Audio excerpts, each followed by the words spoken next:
Se eu estiver falando de onda eletromagnética, então a gente pode imaginar que, na verdade, na hora que eu coloco detetores nesse anteparo, esses detetores, eles vão receber essa radiação, né?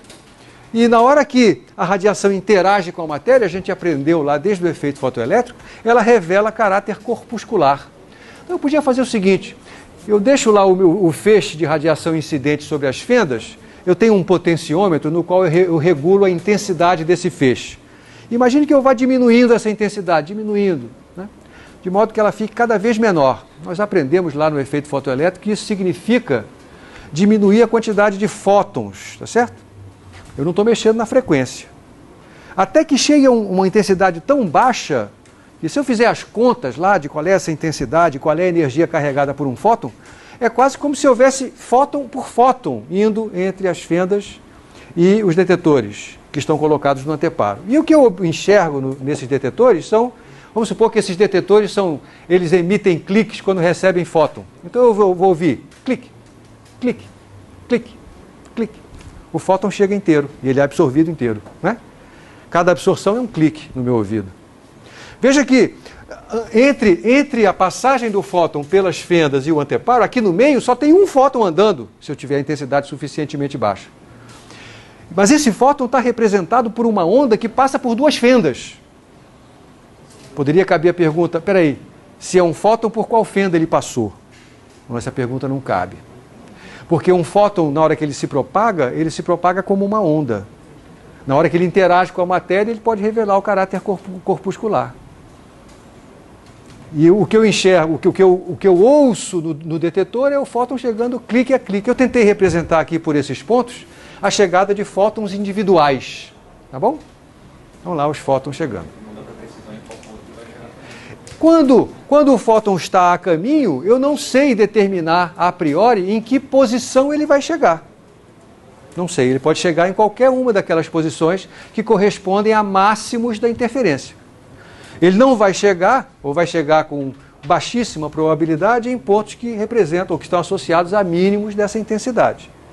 Mas eu sei que ele vai chegar daquela forma, né? Como se fosse uma partícula de cada vez. Nesse momento, vale a pena a gente relembrar algumas ideias associadas ao conceito de probabilidade.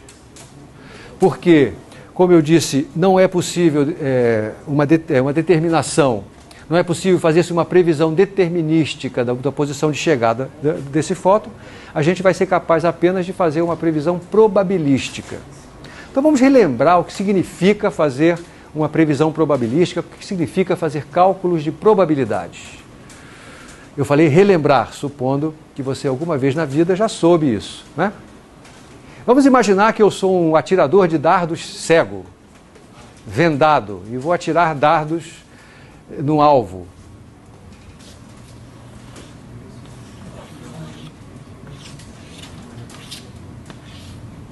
E vamos supor que, pelo menos dentro de uma determinada região, eu consigo fazer o dardo chegar.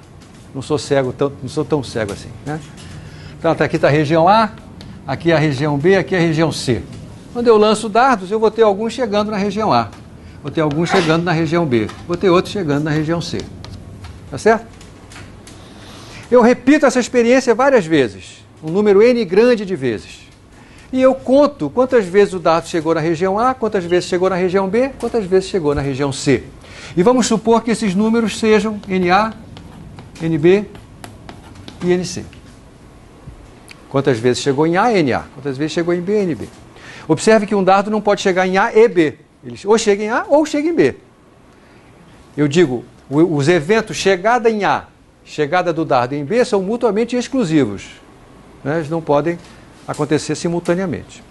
Eu vou definir o que eu chamo de frequência relativa da ocorrência do evento dardo chegar em A, para esse conjunto de experiências. A frequência relativa, vou chamar de FA, é quantos dardos chegaram na região A dividido pelo total. Isto é a frequência relativa. Vamos dizer que eu atire 100 dardos e que NA seja 40. Eu sou um bom atirador cego de dados. Então, 40% dos dardos chegaram na região A. Se eu for lançar mais 100 dados, qual é a sua melhor previsão sobre a quantidade de dados que vai chegar na região A? 40. Né? Você está fazendo uma hipótese de que a frequência relativa seja constante. Na realidade, não vão chegar a 40, podem chegar a 38, podem chegar a 45. Né? Mas a melhor previsão a priori que você tem da quantidade de dados que vai chegar em A, nada mais é do que a frequência relativa observada multiplicada pelo número de experiências a mais que eu vou fazer, não é isso? Se eu for aumentando N grande, que é a quantidade total de dados, esses números, as frequências relativas, vão convergir para certos valores, valores limites. Esses valores eu vou chamar de probabilidades. Então eu vou definir a probabilidade da ocorrência dardo chegar em A como sendo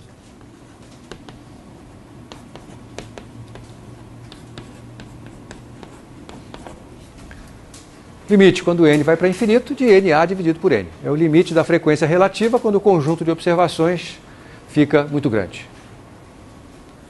Então, se eu fizer... A minha primeira experiência foi lançar 100 dardos. Eu concluí que a frequência relativa da ocorrência de dardos chegar em A foi 40%. Então, essa é a minha primeira previsão para o que será a probabilidade. Mas é claro que a sequência de experiências pode mudar um pouco esse valor.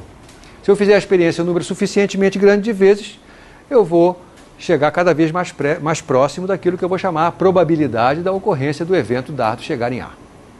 Algumas propriedades das probabilidades são meio óbvias. Por exemplo, a probabilidade do dardo chegar ou em A ou em B é a soma das probabilidades de chegar em A com aquela de chegar em B. Você vê que a frequência relativa é simplesmente a soma. Não é?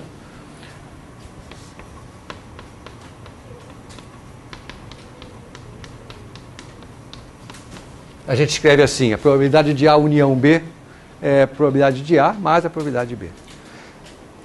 Os eventos chegarem em A, chegarem em B, chegarem em C são mutuamente exclusivos e eles varrem todo o universo de possibilidades.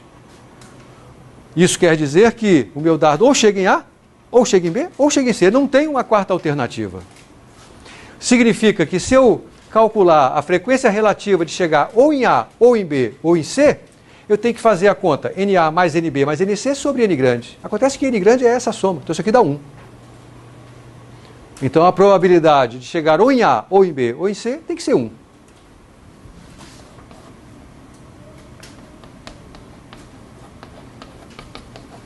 Nós chamamos a isso uma condição de normalização da probabilidade. Tá? Eu posso agora usar essa ideia... olhar de novo aqui para a experiência da interferência dos fótons. Então você veja, aqui eu tenho a posição x e aqui a quantidade de fótons que chega em função da posição x. Vamos imaginar que eu tenho uma janela aqui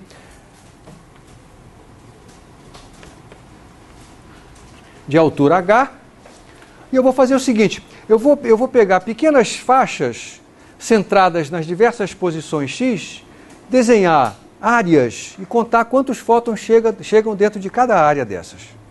Aqui, por exemplo, aqui está uma certa posição x e aqui uma áreazinha de altura h e de largura, vamos chamar de ΔX. Significa uma largura pequenininha. Aí eu conto quantos fótons tem aí dentro. Eu vou designar isso assim, ó. N grande é o número de fótons que está numa largura ΔX em torno de x. ΔX em x é só uma maneira sintética de escrever quantos fótons tem aqui dentro dessa areazinha centrada na posição x e com largura ΔX. Tá certo? Essa é a quantidade de fótons que estão naquela região.